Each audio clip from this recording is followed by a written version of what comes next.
Hello बच्चों, सभी को नमस्कार। आइए त्रिकोणमिति से ऊंचाई दूरी के बारे में कुछ समझते हैं। उन्नयन कोण, अवनमन कोण और इससे एक दो सवाल बनाते हैं। उन्नयन कोण सबसे पहले समझते हैं क्या होता है। उन्नयन कोण होता है, उन्नयन का मतलब होता है ऊपर की ओर, अवनमन का मतलब होता है नीचे की ओर। उन्नयन कोण जैसे जमीन पर खड़ा होकर कोई आदमी क्षैतिज रेखा से अपनी आंख की रेखा जो है क्षैतिज से लेकर अगर उठाता है ऊपर की ओर, जैसे मीनार की चोटी देख रहा हो, जैसे टावर की चोटी देख रहा हो, जैसे पर्वत पर खड़ा आदमी देख रहा हो इत्यादि, तो इस हालत में जो दोनों के बीच यानी दृष्टि रेखा और क्षैतिज रेखा के बीच जो कोण बनता है उसे कहते हैं उन्नयन कोण। जैसे देखिए यहाँ पर है और यह है क्षैतिज रेखा, क्षैतिज रेखा, क्षैतिज रेखा, क्षैतिज रेखा है। और यह कौन सी रेखा है? यह दृष्टि रेखा, दृष्टि रेखा, दृष्टि रेखा है। यही कोण कहलाता है उन्नयन कोण। उन्नयन, यही कोण है उन्नयन कोण। दूसरा कोण देखिए, अवनमन किसे कहते हैं? जैसे ऊपर पहाड़ पर आदमी है और आंख को नीचे की ओर झुकाता है, झुका हुआ कोण। यानी टावर पर चढ़ा, पेड़ पर चढ़ा या छत पर चढ़ा आदमी अगर जमीन के आदमी को देखता है तो दृष्टि को जितना नीचे झुका कर देखता है वह कहलाता है अवनमन कोण। यानी क्षैतिज रेखा और दृष्टि रेखा उसके बीच के कोण को अवनमन कोण कहते हैं। जैसे यह यहाँ पर आदमी है, कोई यहाँ पर है और ये है जमीन, जमीन है और यहाँ पर ये क्षैतिज रेखा है, क्षैतिज रेखा है, क्षैतिज रेखा है और ये झुका करके जो आंख को दृष्टि रेखा, ये है दृष्टि रेखा, दृष्टि रेखा। और इस तरीके से दृष्टि रेखा, इसके बीच जो कोण बन रहा है ये कहलाता है अवनमन कोण। अवनमन, अवनमन कोण, ठीक है।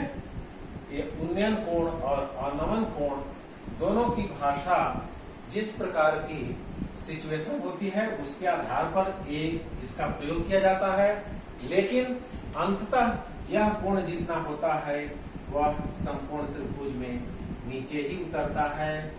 यह कोण जितना होता है वो तो खैर समकोण त्रिभुज में नीचे है ही, क्योंकि ये कोण और ये कोण दोनों एकांतर कोण हैं। ये क्षैतिज, ये समांतर रेखाएं हैं, एकांतर कोण हो गया। इसलिए भाषागत अवनमन कोण भले कहा जाए, लेकिन प्रश्न में समकोण त्रिभुज का आधार का नील कोण ही होता है। अब आइए इससे प्रश्न हम हल करते हैं इस अवधारणा के आधार पर। ऊंचाई दूरी, ऊंचाई दूरी यानी ऊंचाई का मतलब ये समझ लीजिए मन में कि होता है लंब, और दूरी का मतलब होता है ये समझ लीजिए कि आधार, यानी दोनों से अधिक इस चैप्टर के सारे प्रश्न समझ लीजिए लंब और आधार से जुड़े हुए हैं। यानी tan दोनों के संयुक्त रूप से हम देखेंगे तो दोनों भुजाओं का अनुपात होता है या तो tan या फिर cot होता है, इस तरीके से।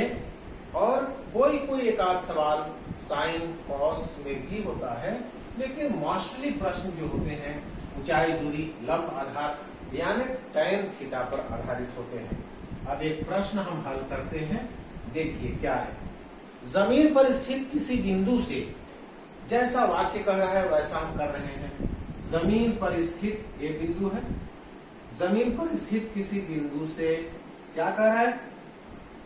90 मीटर दूर स्थित। ये कितना दूर हो गया? 90 मीटर दूर स्थित। यहाँ पर 90 मीटर दूर स्थित मीनार के शिखर, मीनार खड़ा है मतलब यहाँ पर मीनार खड़ा है, यहाँ पर मीनार का शिखर ये हो गया, ये भाई मीनार, मीनार, मीनार का शिखर, शिखर को का उन्नयन कोण 30 डिग्री है। उन्नयन कोण मतलब यहाँ पर देखने पर एक उन्नयन कोण ऊपर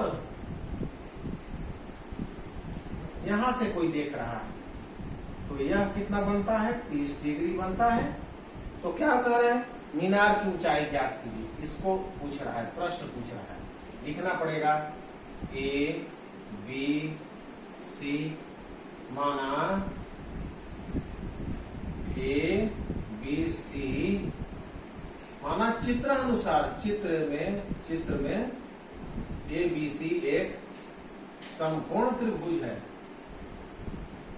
समकोण त्रिभुज है, जहां क्या है, ए बी बराबर मीनार, ए बी बराबर मीनार यानी x मीटर माना,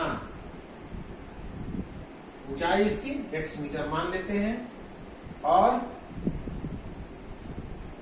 ए बी सी बराबर कितना हो गया, 90 मीटर, और कोण C बराबर 30 डिग्री। इतना डिटेल्स संक्षेप में इस चित्र के बारे में डिटेल्स आप लिख दीजिए। इसके बाद इसमें देखिए क्या है, ये भुजा ज्ञात करनी है, यानी मीनार की ऊंचाई ज्ञात करनी है, ये आधार दिया है 90, इन दोनों से क्या बनता है रिलेशन, tan। तो tan 30 डिग्री बराबर tan 30 डिग्री, जबकि tan 30 डिग्री tan थीटा बराबर क्या होता है, लंब बटे आधार होता है। तो tan 30 डिग्री बराबर लंब कितना हो गया, x बटे 90 हो गया। tan 30 का मतलब क्या होता है, 1/√3 और x upon 90 degree, x upon 90 degree नहीं, सॉरी गलत बोल दिया। अब इसको आगे त्रिज्या गुणा करें, 1/3 गुणित x बराबर 1 गुणित 90, यानी क्या हो गया, x बराबर क्या हो जाएगा, 90 एकम 90 बटे 1/3। हर का परिमेयकरण कर लीजिए, 90 गुणित 1/3, ऊपर नीचे दोनों 1/3, यानी कितना हो गया, 90 1/3 बटे 3 तिया 9, वर्गमूल में 9, यानी 3 निकलेगा, 3 तिया 9, 30। अर्थात इसलिए मीनार की ऊंचाई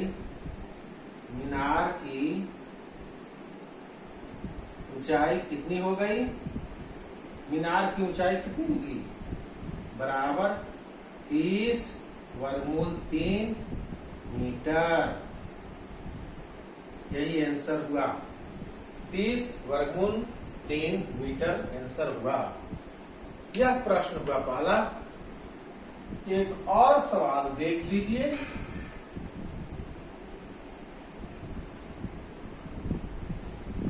एक और प्रश्न हल करते हैं ताकि आपको आगे के प्रश्न यानी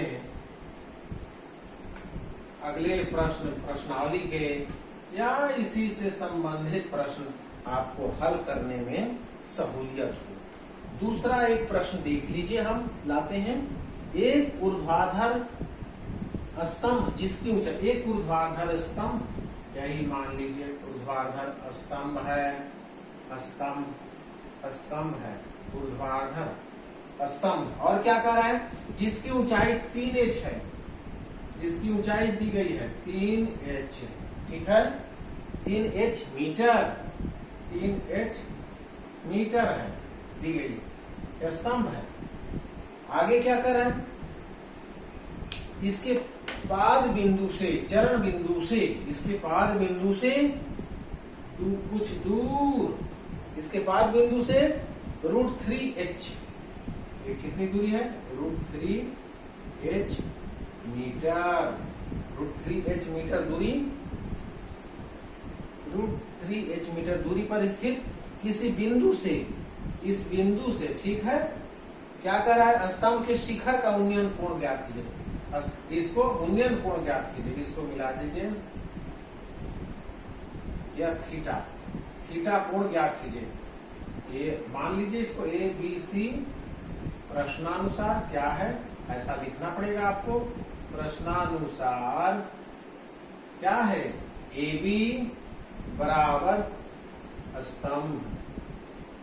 स्तंभ की ऊंचाई, स्तंभ की ऊंचाई है। इसके बाद BC बराबर क्या है, वर्गमूल 3h मीटर है। और कोण C बराबर थीटा बराबर प्रश्नवाचक है।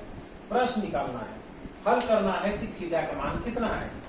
फिर वही बात देखिए, ये ऊंचाई दी गई है, दूरी दी गई है, तो tan भिड़ाइए इसमें, जबकि tan थीटा बराबर AB बटे BC, tan थीटा बराबर AB का मान 3h बटे वर्गमूल 3h, h कट गया।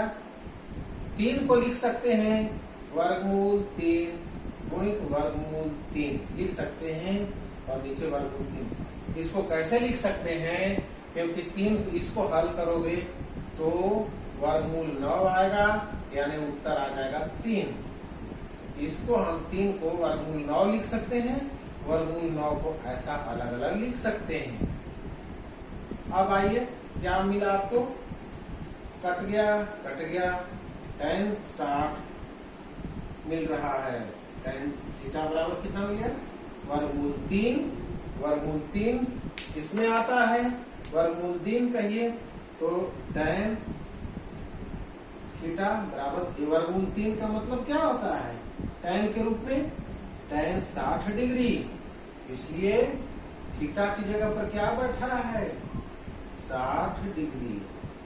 यही हो गया आपका आंसर।